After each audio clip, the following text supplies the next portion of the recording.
सर्वभूतेषु चेतनेत्यभिधीयते।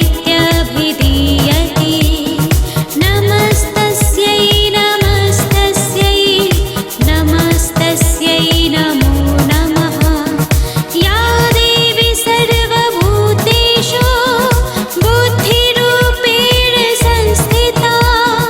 नमस्तस्यै नमस्तस्यै नमस्तस्यै नमो नमः। या देवी सर्वभूतेषु निद्रारूपेण संस्थिता।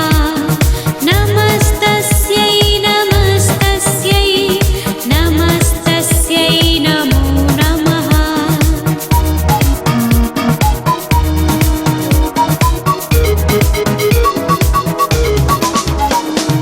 या देवी सर्वभूतेषु शुद्धारूपेण संस्थिता।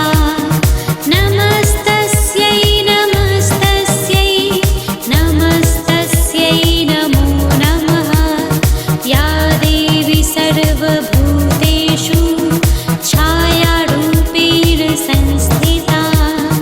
नमस्तस्यै नमस्तस्यै नमस्तस्यै नमो नमः।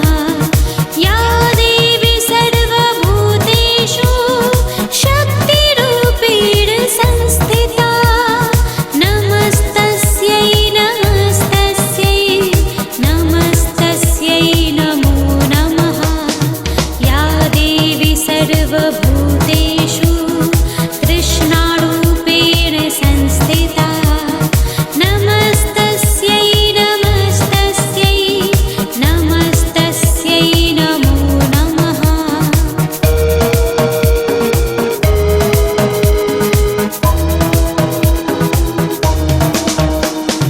या देवी सर्वभूतेषु शान्तिरूपेण संस्थिता।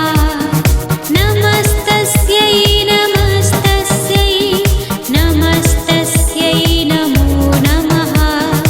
या देवी सर्वभूतेषु जातिरूपेण संस्थिता।